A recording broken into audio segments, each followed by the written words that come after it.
Welcome. This is Majesty's Sussex Report, and I'm Antonio. Thank you for spending some of your valuable time here with us. So, today I just wanted to talk a little bit about social media and perhaps how it's influenced the monarchy, and particularly looking at the British monarchy, look at how it has affected Prince Harry and Meghan, the Duke and Duchess of Sussex. And also take the opportunity to respond to some of your comments. I've been reading all of them, but I haven't done a sort of, interaction where I respond to them in quite a while. So I take this opportunity to do that today. See you on the other side. From the echoes of history to today's strife, we fight for love, for change, for life. Rise above the noise, let the truth be told. Stories of courage, hearts so bold. Majesty and grace in every report. Challenging power in our core. With passion and purpose, we take the stand for a brighter tomorrow. Social media has disrupted the monarchy's long-standing control over its public image. For centuries, the royal family dictated narratives through carefully managed media relationships. Newspapers, television, and palace approved journalists crafted a mystique around the royals, ensuring their image remained, in a sense, untouchable. That power, I think, is faded. Now, a single viral post can shift public perception in an instant, dismantling carefully cultivated reputations, right? Social media, I would say, basically changed the rules. Platforms like Twitter, now Elon Musk Playground, Instagram, and YouTube give give the public direct access to royal figures, bypassing traditional media. Every appearance, statement, and gestures is scrutinized in in real time. The palace can no longer control the narrative as it once did, leading to a loss of that level of influence. However, the invisible contract between the monarchy and the British press ensures favorable coverage of senior royals like Charles, his consort, William, his consort, while, you know, Harry and Meghan face relentless negative press. Outlets like Daily Fail and The Sun run multiple critical stories about Meghan, and they do this daily. And ever so often, they'll run it about Prince Harry. We have um, the entire Talk TV and GB News host pundits dedicated basically to attacking the Sussexes, right? This contrast exposes the monarchy's desperation, right? Their desperation to maintain a favorable image by suppressing dissenting voices. This struggle is especially evident in the way online communities engage. Social media has allowed independent commentators, bloggers, and activists to challenge royal narratives. That's what we do here. So, what what that does is that it exposing inconsistencies and amplifying voices that the palace would rather silence. The monarchy, once an untouchable institution, is now forced to address controversies that might have been buried in the past decade or so. And I would say, you know, the disruptors were the Duke and Duchess of Sussex, Harry and Meghan, because Harry and Meghan understood the power of social media.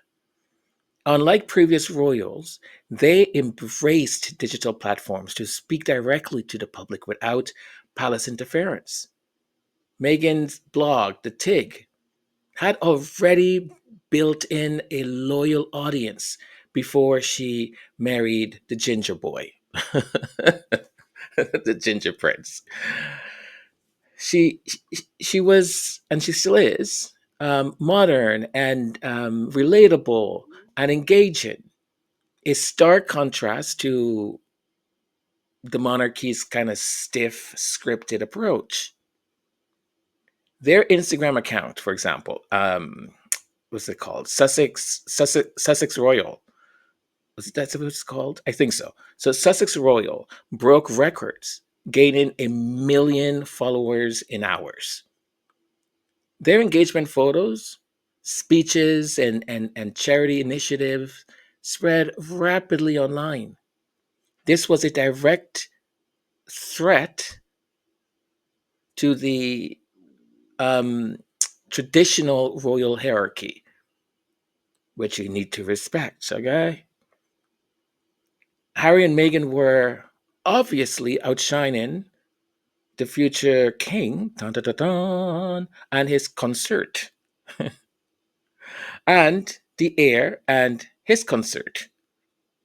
So beyond numbers, their messaging felt authentic.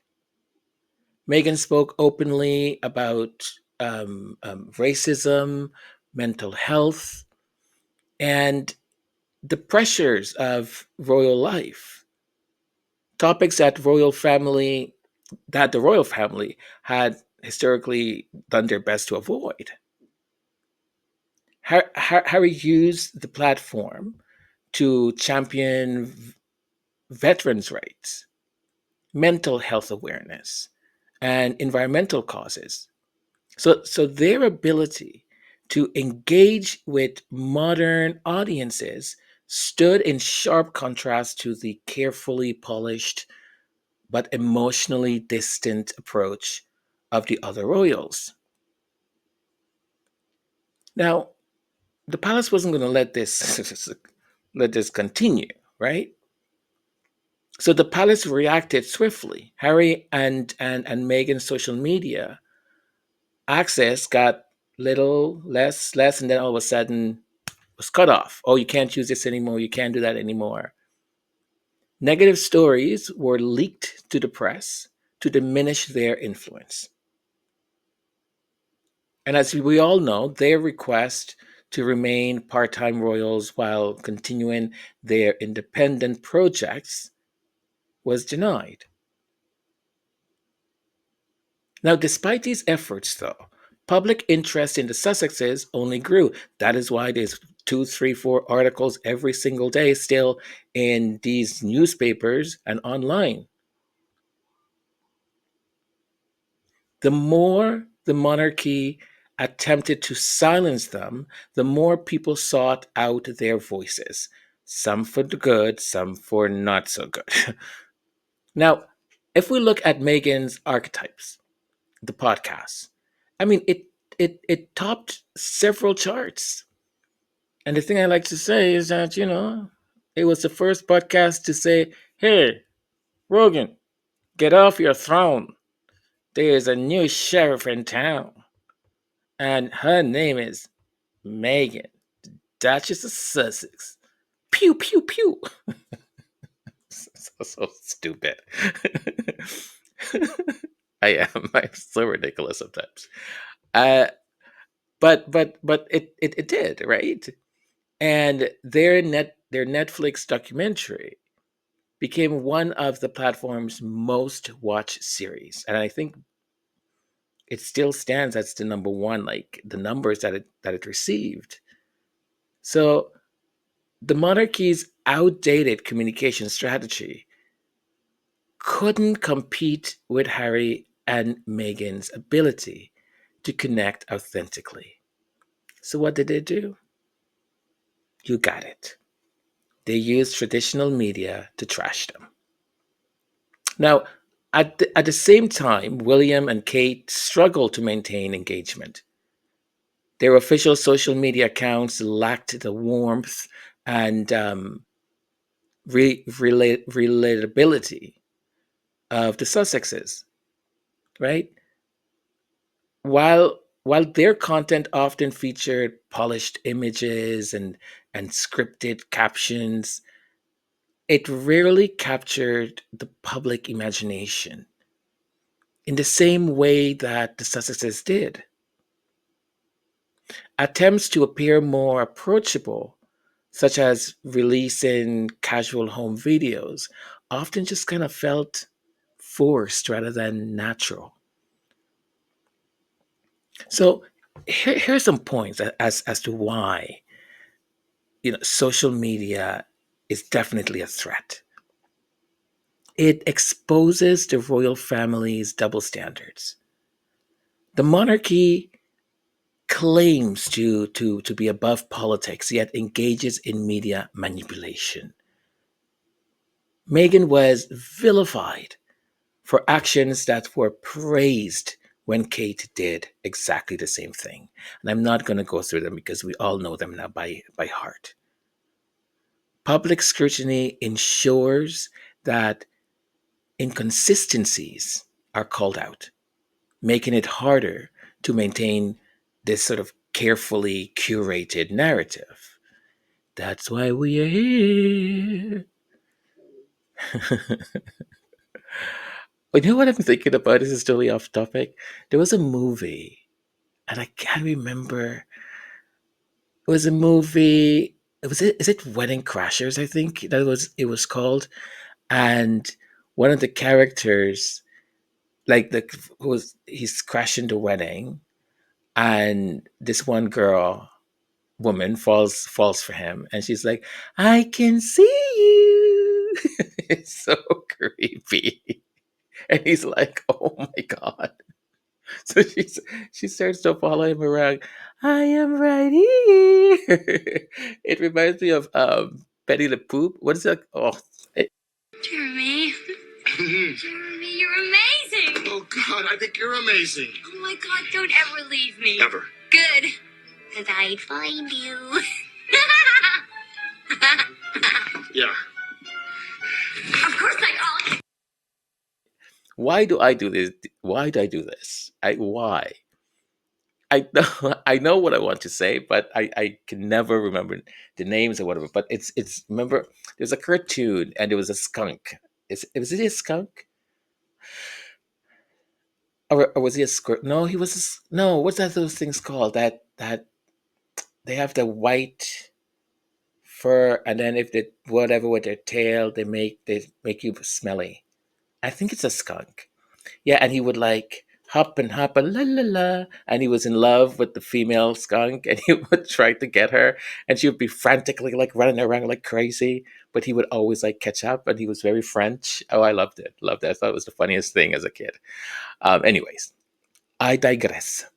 So the next point I think is the social media in some sense demands transparency, right? Because when you have scandals like Andrew ties to you know who,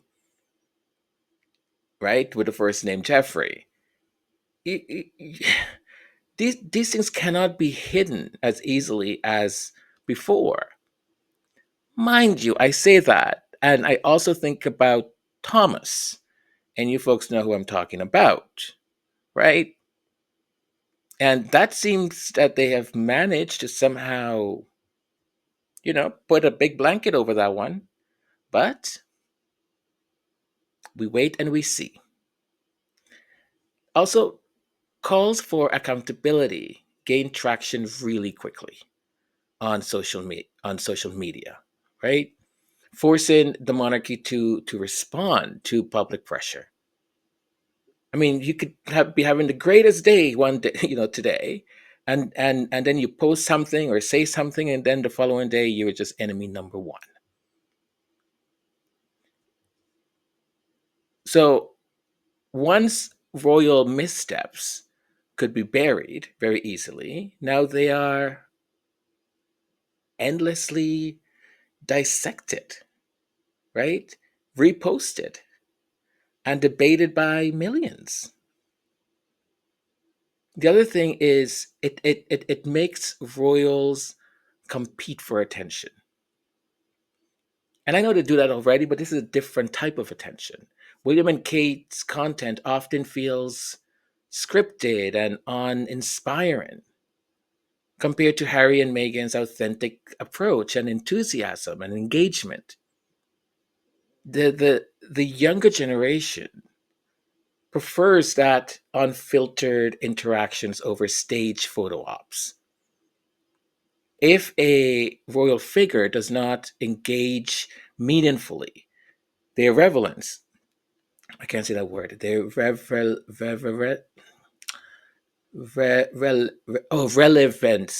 their relevance. Yes.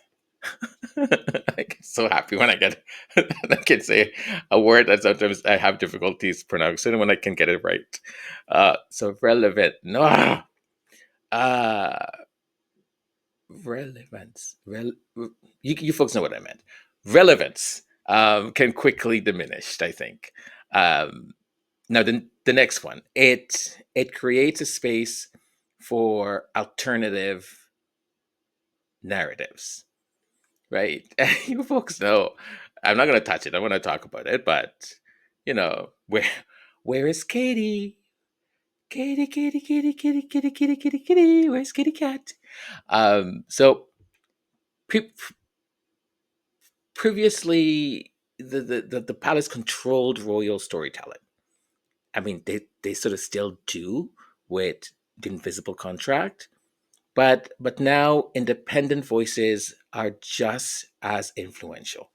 I mean, you folks know how influential I am, and I'm just I could I could, I could maintain that not even for 5 seconds. But listen, I'm influential in my home, um, but this whole community that has been created, right, has been created to challenge the narratives that comes out from the palace and challenge that the invisible contract and to bring attention to those things. We listen. We are an incredible community. Sussex Squad and people who are out there um, uh, defending and not letting people get away with their hate or with false storytelling. And the people who want to believe it, what can we do? What can we do? As my brother from a different mother and a different father once said, you know, I can show them the proof and if they still don't want to believe it, then there's nothing I can do. Well, he didn't say it like that. He had a British accent and he's ginger. And he was on some docu series, okay? But basically, that's what Prince Harry said. So now citizens become journalists, YouTube analysts, social media influencers drive conversations about the monarchy. I mean, I wish everyone who is a content creator pro the Sussexes got the numbers that the haters get. But I understand how the algorithm works because the algorithm suggests things to me often. And the things it suggests to me are all negative because that's what's getting more traction. Therefore, that's what the system tells me. Oh, this podcast topic, blah blah blah. Megan is a this da da da da da da is getting high attention and high engagement. Write something similar. No, no. But that is how they do it, right? Also, when you look at hashtags going viral, TikTok trends can rewrite royal history in real time. So sometimes when they want to say no, that's not what happened, you're like, listen, mega Trumpers, like I have my own eyes. I saw what happened, right? So they're not so able so easily to sort of erase the truth and tell something differently. The monarchy faces, I think, a choice either to adapt or fade into irrelevance. And younger royals must embrace a more authentic, digital first approach if they hope to connect with modern audiences. The palace can no longer rely on newspapers to control the narrative. Mind you, I say that with one breath and I'm going, well, who knows, right? The public now has a voice and they're using it. Not always the way I would like them to, but they are. The question remains, can the royal family truly modernize? Attempts at digital engagement, such as Kate's YouTube channel and William's social media presence, shows a willingness, right, to evolve a little, but it lacks boldness. It lacks that authenticity, right, required to truly connect. And the problem isn't just the platform that they use, it's the way they use the platform. A perfect example, okay? The shampoo commercial. Now, the shampoo commercial was a shampoo commercial. Now, and I'm not trying to be anything other than I don't know. And if I don't know something, I'll say I don't know. So I don't know if that was for to celebrate that she had completed her chemotherapy, or whether it was to celebrate that there were no more cancer cells, or whether it was just she was coming out or something. I'm coming out to I want the world to know. Bum, bum, bum, bum, bum. Random song in my head. On my head. Like, honest to goodness. Hi, Antonio. Sometimes when we touch. Okay, bringing it back. Focus, monsieur. Please focus. What was I saying? I was talking about, yes. So her commercial, I'm not sure what was she trying to like. It's so staged. The filter, the this, the laugh, the that, and the wind and the touch and the it's just ugh.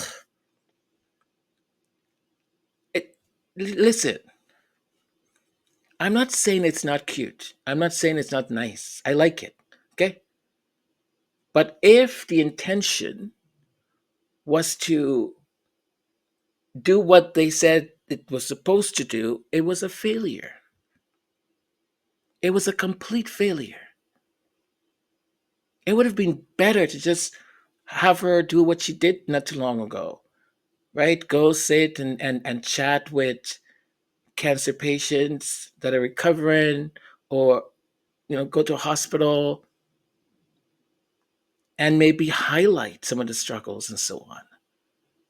And still, her being there, she's like, yes, and uh, uh, well, you have to get a lot of sun. You have to be in the sun quite a lot, because in the sun, you see, Liz and Diana, and I would like to be with, and she was really good, Diana, and the princess was there. Yeah. Now I feel bad that I just did that. I really do. I feel bad, but whatever. Um, but she goes there and she's like, you, lady, when you have cancer, the doctor has never said, oh, get more sun. Anyways, so contrast that with Megan's Netflix upcoming series, With Love, Megan. Coming this March 8th, everywhere across the planet Earth and across the universe, wherever you can get a Netflix signal. With love, Megan, Chief Content Officer of Netflix, Bella Baharia, had the following to say. We have Megan's new show coming out, which is great. It is such a great take on a lifestyle show and a showcase for California, Montecito, and nature. There's really easy, great takeaways on life. I am really excited about that coming out.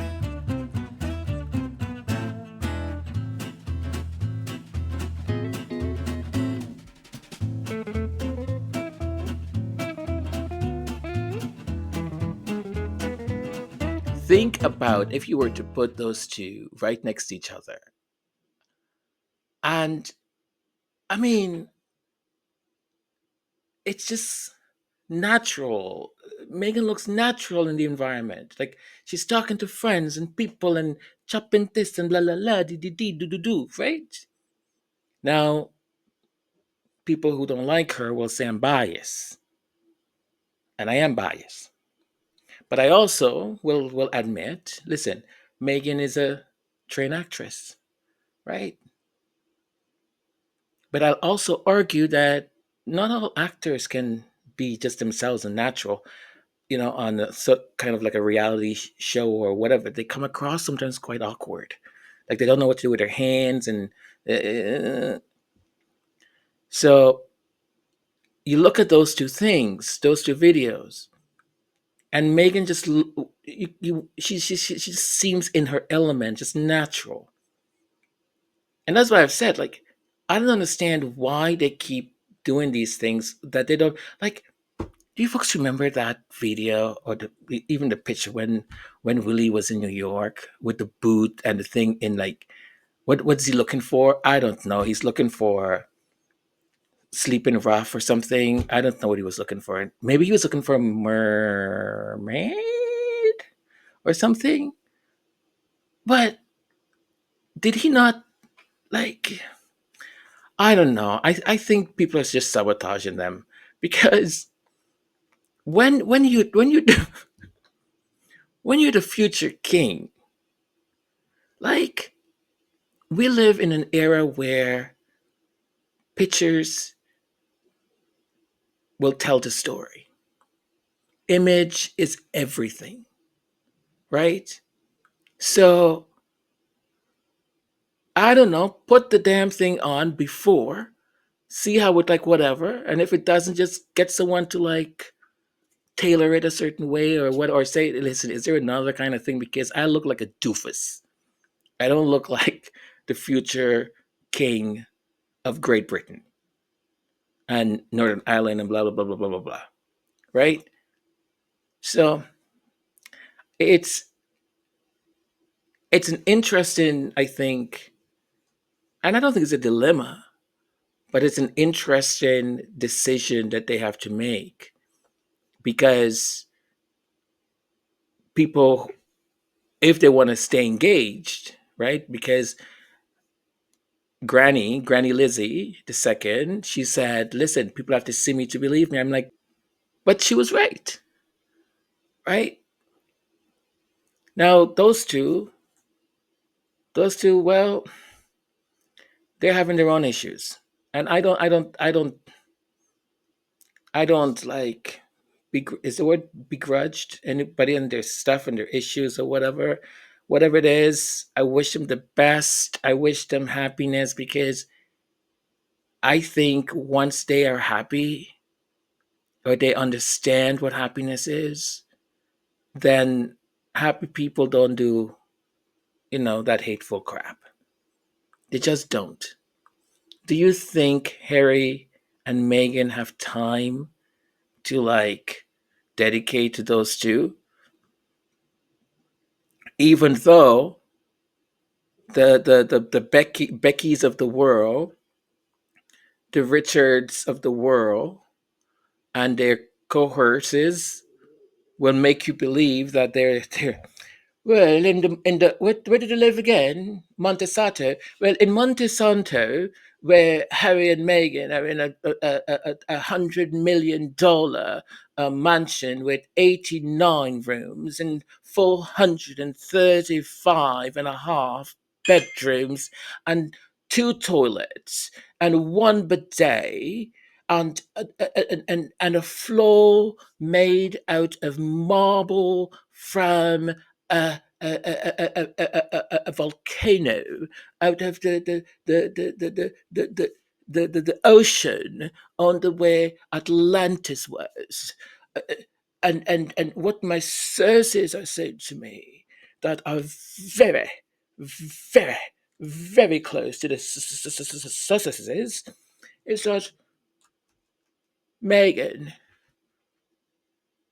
has not accepted the olive branch. And I mean, this. I mean, I'm very upset over this. I'm very upset. Yeah, I'm very, very upset over this because Catherine, our saintly Catherine, the princess of princesses, the future queens of all queens, she climbed a tree,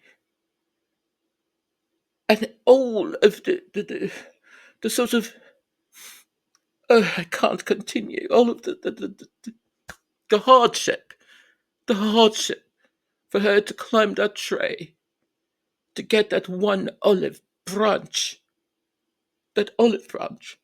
And Megan, she did not accept it. And I think that that will be the very, very, very last olive branch that Kate will ever send again.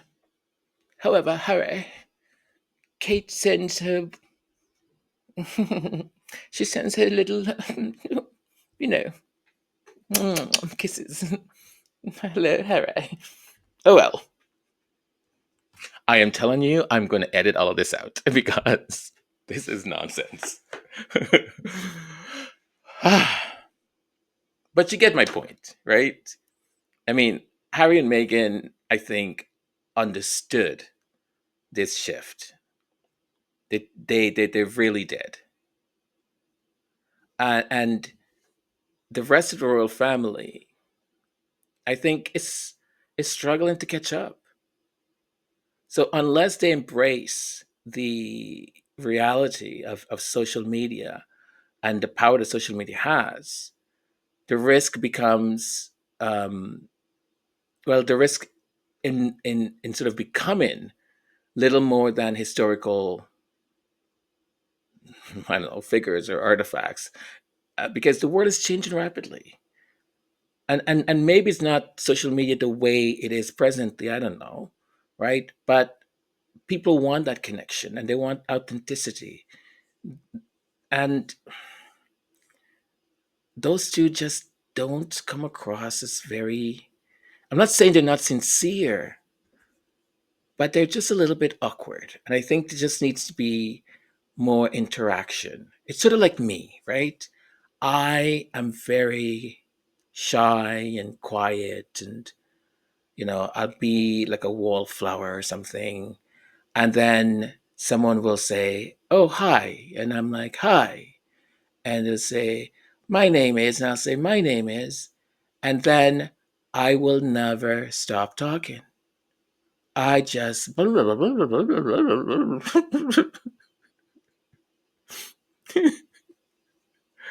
until the person goes, "Okay, it was great to meet you."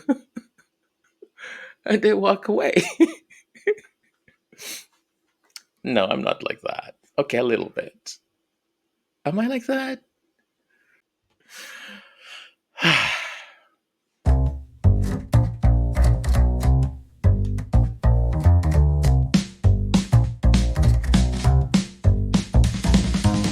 Now it's time, let's take a peek. Your voices shine, your words we seek. Join the chat, let's hear you say. Squad's got thoughts, let's dive today.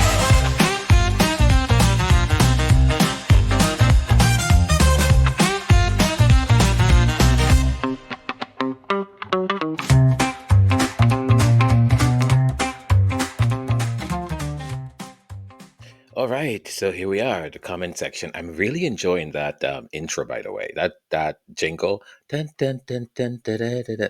Love it, love it, love it, love it. Um, all right, so let's just jump into the comment section, and this is from the last episode, Nord, Strong, and Free. Cookie Doe 99 or Doe 99 says Canada has water and oil. Water will be like gold in the future. He wants our resources or easier access to them. America manifests destiny, my earth. He wants to come across as the leader that can topple any economy while destroying Canadian and American jobs. Now is the time for Canada to diversify their trading partners. Buy Canadian. We can be friends and allies, but we will not be bullied. Look, I couldn't agree more with you.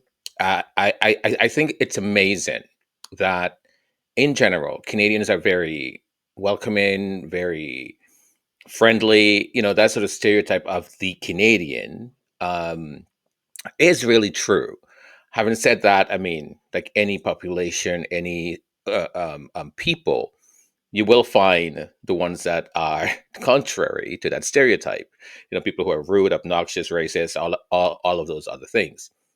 But one of the things that I find really, really encouraging and makes me very proud is it's like any family.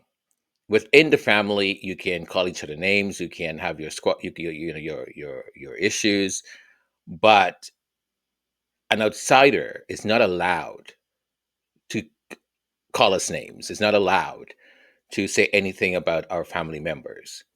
And it was just filled me with such pride to know how quickly, from all political spectrums, socioeconomic groups, everyone just so quickly came together and said, "I don't think so. You will not threaten the sovereignty of our nation." And it was coast to coast to coast to coast. And I will say, I've been proud of our outgoing Prime Minister, Monsieur Justin Trudeau. And there are times where I've gone, "Oh, buddy, what are you doing?" But I've never been more proud of him. For an outgoing Prime Minister, for someone who I think has done his very best, he has taken us through a lot of upheaval in this world. And people tend to forget very quickly, unfortunately. And they tend to buy into rhetoric that other politicians try to impose because they want to win. I've never been so disappointed of a politician than I've been of Pierre Poilievre. Pierre Poilievre was just absolutely disgraceful. who stood in front of a podium, and instead of being Team Canada, what he did was just talked about issues within the country or problems that he thinks the country has and just blames everything on Trudeau. I mean, who cares about the carbon tax? No, no one cares about the carbon tax when we're dealing with a threat of our sovereignty. And for people who don't know this, whatever you pay in the carbon tax, you actually get back. So him placing every blame on Trudeau's feet and converting with the people who did that whole standoff in Ottawa with the trucks and all of that. I mean, come on. Come on. Don't fall for this nonsense of this man.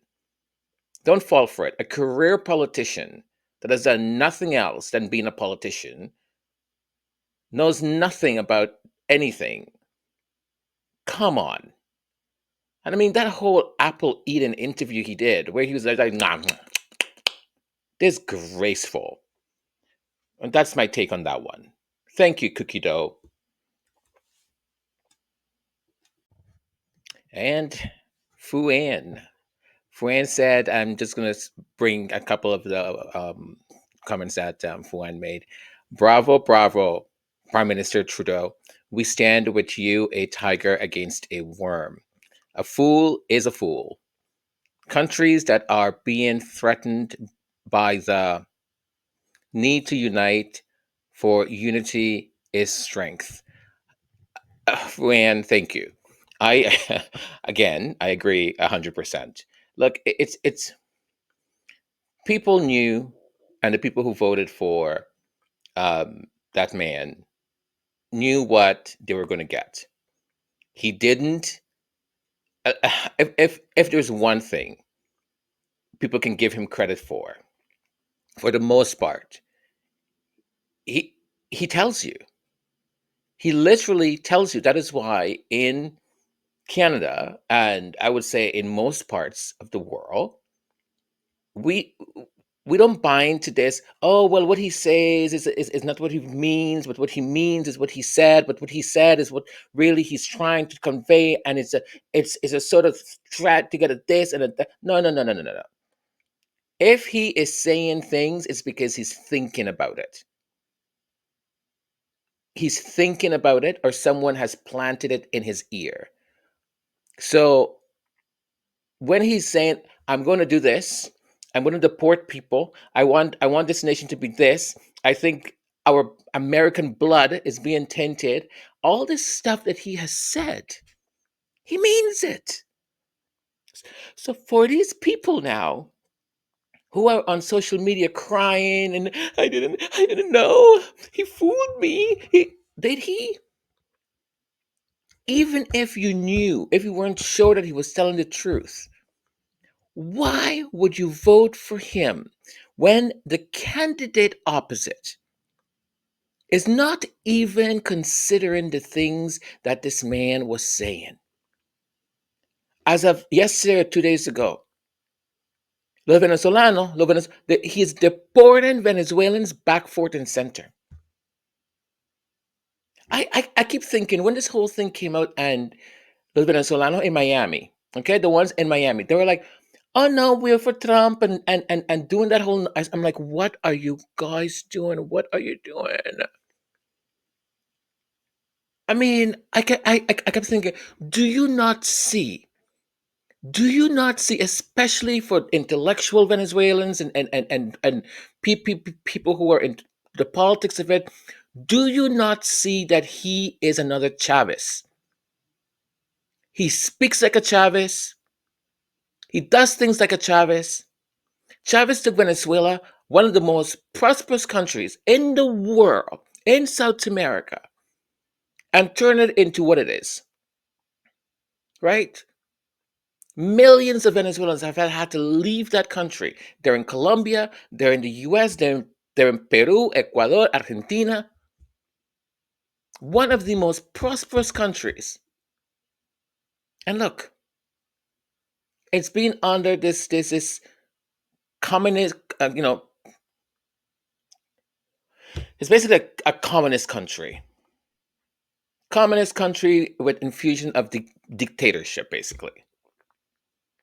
And Trump does this. Trump was saying the same things, the same rhetoric, and I said it on this podcast. I said he's going to use democratic means in order to turn America around into an authoritarian regime, because that is how they do it. They use the democratic system to gain power, and the people who give them that power are people who pretend.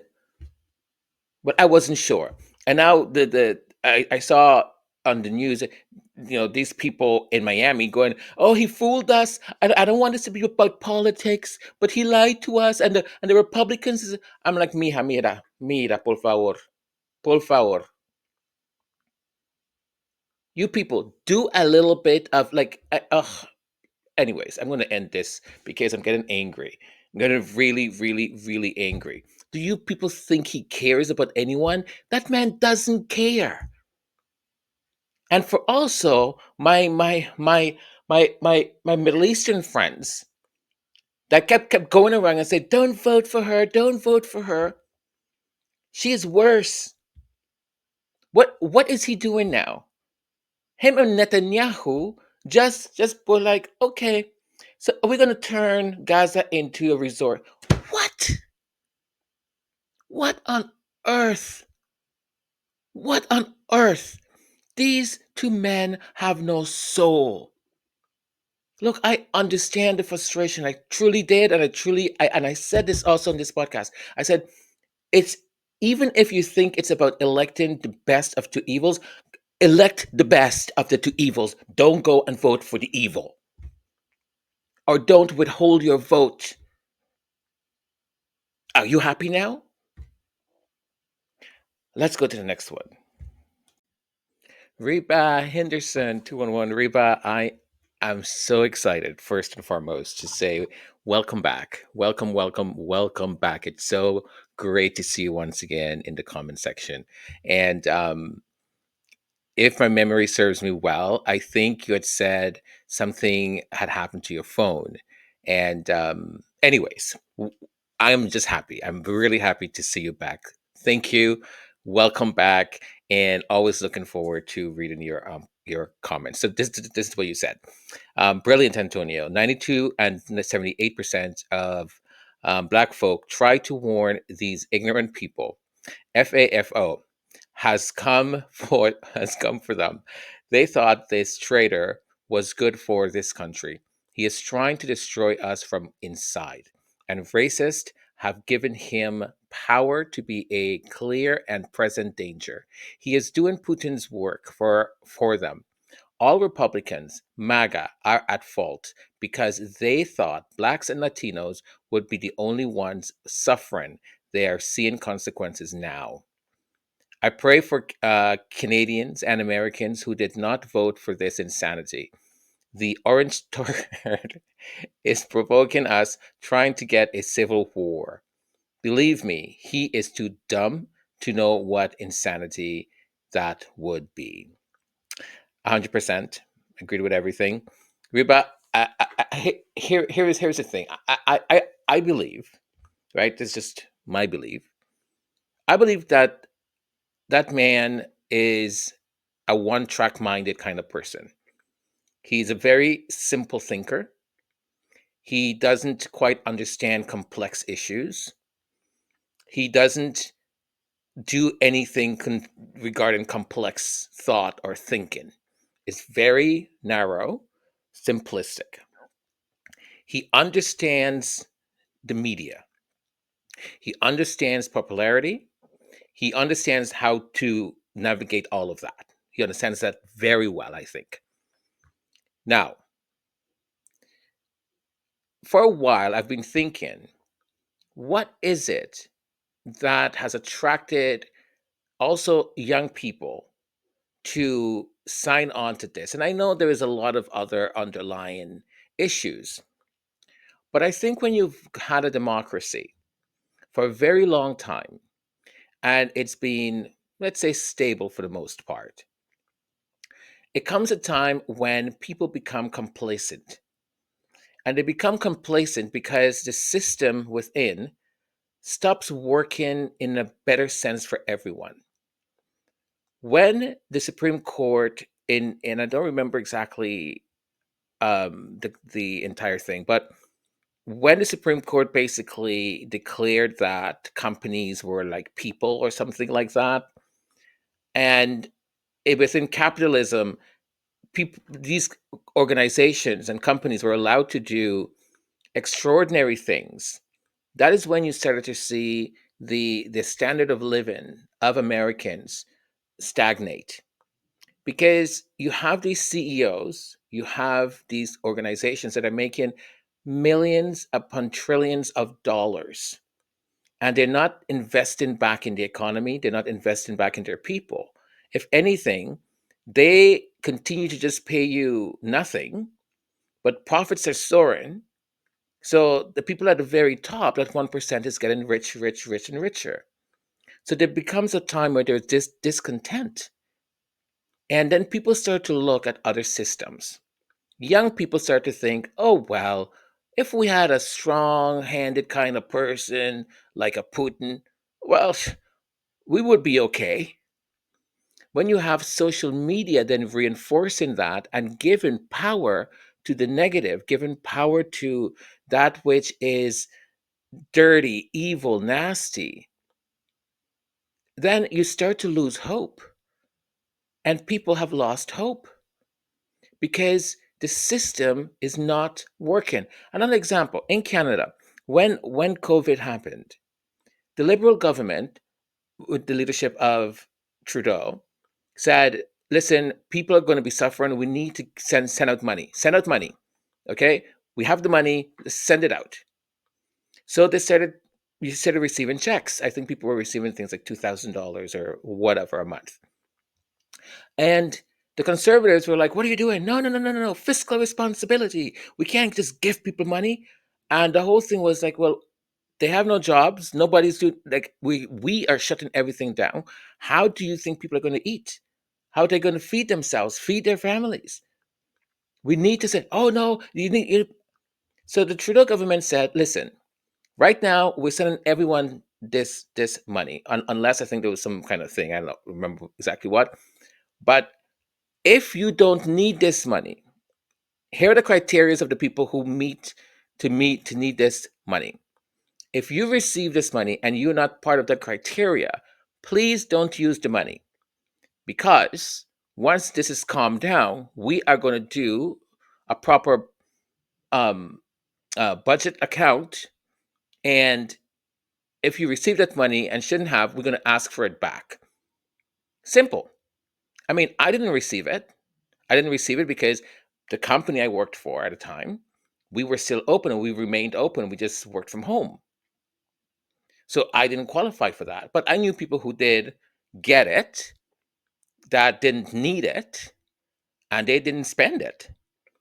Like, once this has calmed down and the government sends, they send you a note saying, hey, we want that $2,000 back, or how much money you received, you send it back. That kept us here in a much better position than in many other parts of the world. And people tend to forget that stuff, because what the opposition wanted to do was say, oh, well, too bad. You have no money saved. Oh, well, too bad. Right? People have this weird, I don't know, they just want to remember what they want to remember. So, listen, I think what is ahead of all of us doesn't look great. But I think we need to continue to create awareness, but also to stand up. The only one of the only ways to stand up to a bully is when people come together and say, it's enough. No, we're not going to take it. And I don't understand what's happening with leaders in the world that seem to think that, no, I can go and stand up to him by myself. I'm going to suck his behind and he's going to be okay. He's not. He doesn't care. We have a free trade agreement that that he agreed on, and he said, "Who was the idiot who did this? You're the idiot." Right? So he has no respect for anything. Leaders of the free world need to stand up and say, we are in this together. If you are going to impose these kind of things, then we're going to stand together and we're going to, because it's there needs to be a lesson in strength against him. These leaders keep thinking that they can appease him by individually going and go, well, he hasn't done this to us, so we're going to just sit quiet over here and not. Listen, he's going to. I swear to you, people do not learn anything from history. People do not learn anything about history. It's either the people who teach history are doing a really bad job at it, or we do not learn anything of history. I do think that there is a large population of people who have grown up in democracies, who've had it well, things have gone great, right? And now that things are a little bit shaky because economic circumstances and so on, or for the majority that always had privilege, and now they may need to share that privilege because other people are making it up in the world, and they don't want to share that privilege, so they look to an authoritarian government. You know, Reba, thank you and welcome back.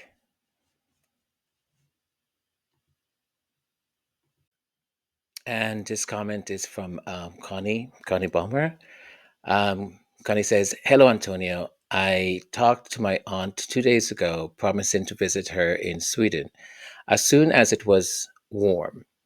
Imagine my shock this evening when her stepson rang to tell me she died in her sleep last night. I'm devastated and can't stop crying." Oh, Connie. When I read this note for the first time, it just, these things just hit you. And I wrote you back. I'm not sure if you were able to see the comment I wrote back. So if you haven't, I'm just gonna read it out here. Connie, I'm so deeply sorry for your loss. There are no words that can truly ease the pain of losing someone so dear, especially so suddenly. I can only imagine the shock and heartbreak you must be feeling right now. You made a beautiful promise to your aunt and spoke with her. Though you didn't get the chance to fulfill it before her journey home, your love and intention were real.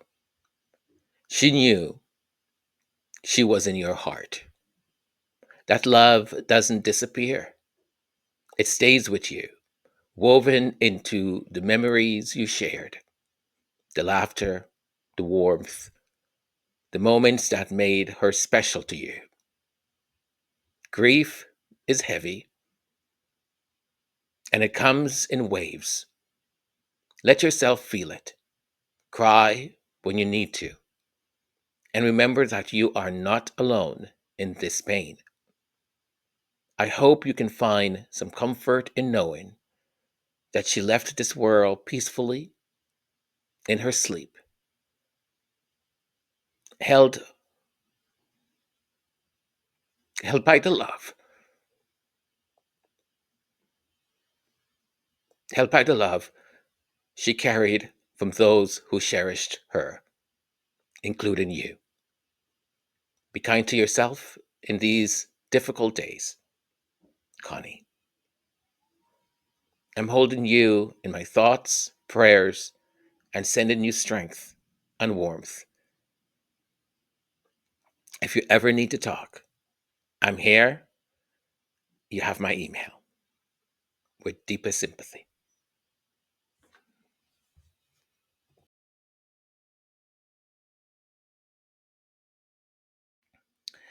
I want to thank you all for supporting in YouTube Shorts. They're sort of vignettes of what I've been bringing to you thus far for Black History Month.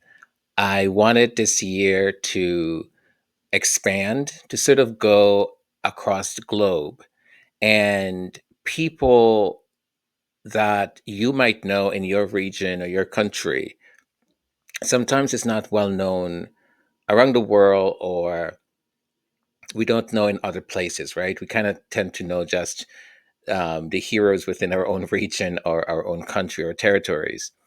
But I wanted to sort of do that this year, to look across the globe and to find those that we might not know about and those that we may know about, to still bring them forth so we can know a little bit and then spark perhaps some interest.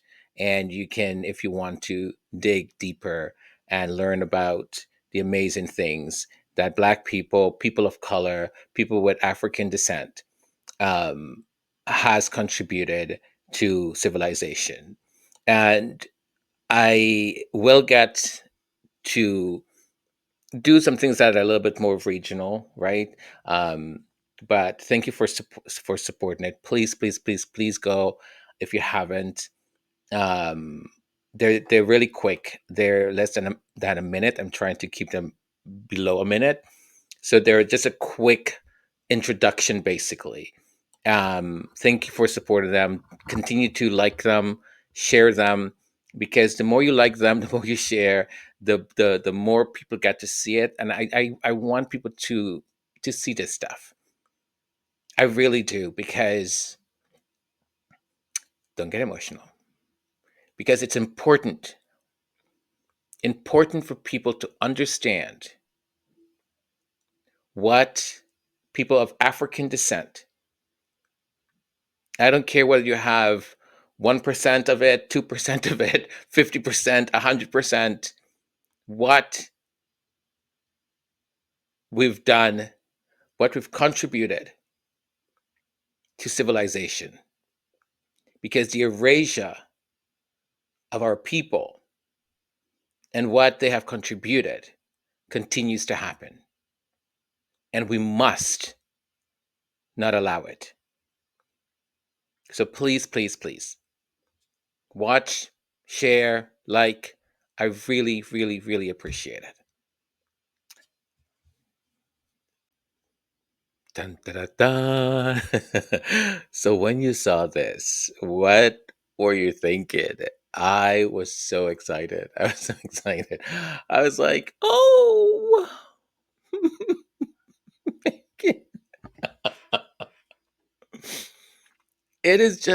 it just filled me with joy. It really did. It really, really did. I was like, oh. So, okay, so there's this friend of mine. I've not seen him in 3 years or 4 years.